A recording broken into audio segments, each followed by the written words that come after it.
Cette vidéo a fait le tour de l'internet et des émissions de télévision. Je mettrai un lien vers la vidéo dans la description.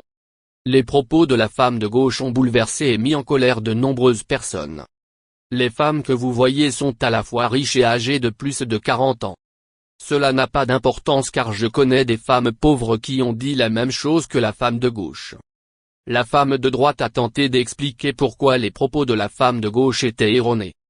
Kevin Samuels a tenté d'expliquer aux femmes pourquoi cette façon de penser est erronée. Je n'ai cessé d'essayer d'expliquer à mes amis pourquoi cette façon de penser était erronée. Par exemple, j'ai expliqué à mon amie Kate que si vous attendez qu'un homme ait du succès, il aura beaucoup de femmes à ses trousses. Vous devriez la voir quand il commence à peine. Sa réponse a été la suivante: je ne veux pas avoir à payer pour tout. Je ne veux pas avoir à payer pour tout.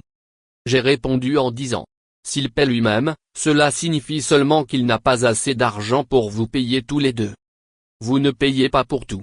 Tu ne paies que pour toi. Comme lorsque nous sortons ensemble. Tu paies pour tes affaires, et je paie pour les miennes. Et la plupart des femmes ne disent jamais qu'elles veulent un homme bon. Un homme attentionné. Un homme attentionné. Un homme gentil et doux. Elles disent seulement qu'elles veulent un homme qui gagne bien sa vie. Elles ne veulent pas construire quelque chose ensemble.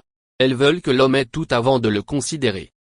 Je comprends maintenant que le problème réside peut-être dans la manière dont nous expliquons cela aux femmes. Toutes les femmes pensent qu'elles sont spéciales. Mieux que toutes les autres femmes. Donc, même si l'homme a des milliers de femmes après lui, elle pensera qu'il la choisira parce qu'elle est plus spéciale et meilleure que toutes les autres femmes. Peut-être devrions-nous dire que l'homme n'est pas obligé de choisir l'une d'entre vous, parce qu'il aura toujours des milliers de femmes après lui. Donc, si vous ne lui donnez pas ce qu'il veut, il y a beaucoup d'autres femmes qui le feront. Et lorsque l'homme en aura assez de vous, il vous remplacera par les milliers d'autres femmes qui attendent leur chance pour le rejoindre. Comme Hugh Hefner, le propriétaire du magazine Playboy. Alors qu'il avait plus de 80 ans, de très jeunes femmes magnifiques lui couraient encore après. Et Elon Musk, qui est censé être l'homme le plus riche du monde, a eu des enfants avec 8 femmes différentes, sans compter les enfants qu'il a eus avec son ex-femme. Si vous gagnez bien votre vie, peu importe que vous soyez noir, blanc, latin, asiatique ou autre. De plus, si vous conduisez une belle voiture et que vous vous habillez bien, les femmes vous courront après. Les femmes vous courront après. Pendant environ 4 mois, avant de commencer à travailler pour mon père, je gagnais bien ma vie. Je gagnais bien ma vie. Comme beaucoup de mes amis masculins. Je n'ai rien dépensé pour les rendez-vous. Je n'ai pas dépensé d'argent pour sortir avec des femmes. Des femmes m'approchaient. Des femmes me cherchaient.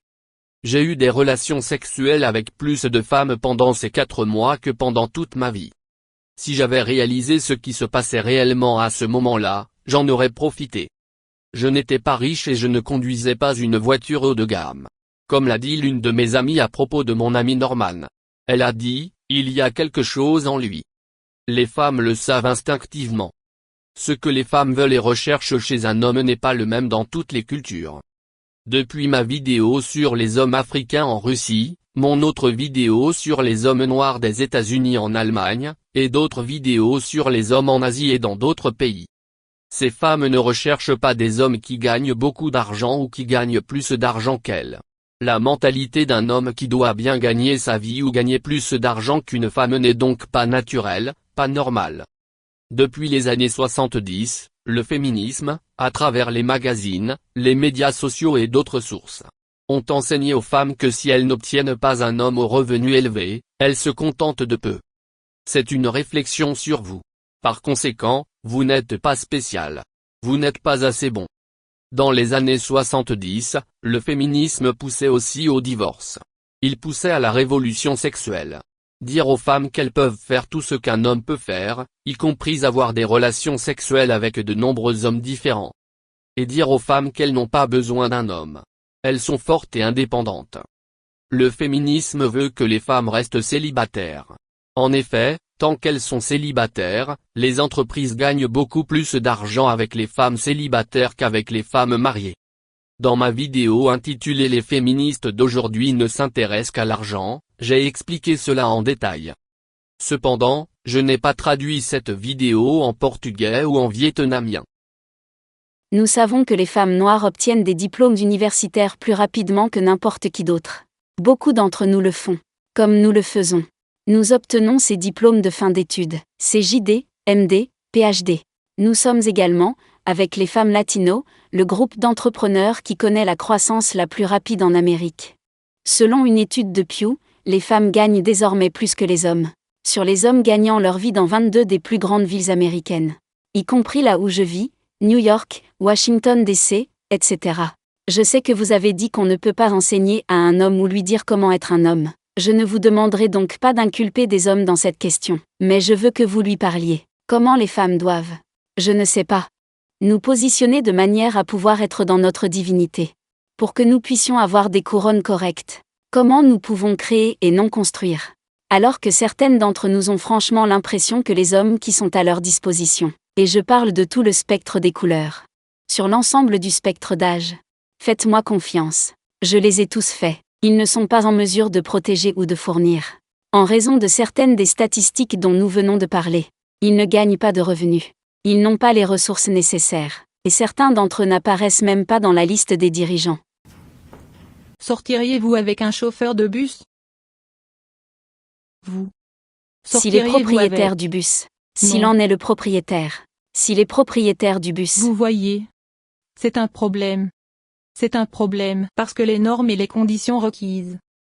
Et je ne parle pas du fait qu'il reste allongé sur son canapé à jouer à des jeux vidéo toute la journée. Je ne parle pas de cela. Mais les normes et les critères que nous utilisons pour évaluer les hommes ne correspondent pas à ce que nous sommes en tant que femmes. Et qui ils sont dans cette société. Je sortirais avec un chauffeur de bus s'il l'était. S'il aimait conduire le bus. S'il était un homme intègre. S'il était bon avec sa maman. S'il me traitait bien, je sortirais avec un chauffeur de bus. Mais nous pensons que c'est la responsabilité d'un autre être humain de nous donner ce dont nous avons besoin. Au lieu de construire ensemble.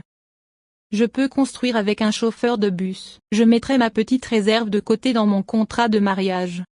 Mais je pourrais construire avec un chauffeur de bus. Je pense donc que certains des critères que nous recherchons dans la réalité d'aujourd'hui nous rendent malheureux. Nous gardent en colère.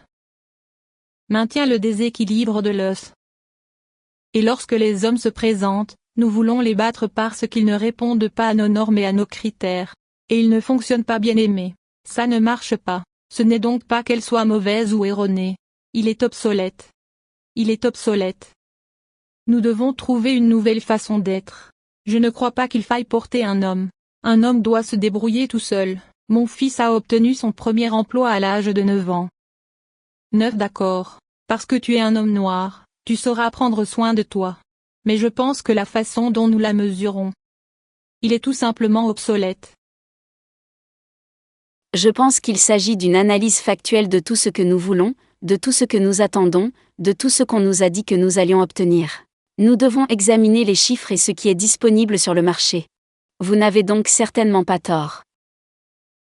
La femme de gauche a changé de sujet. Elle ne veut plus en parler.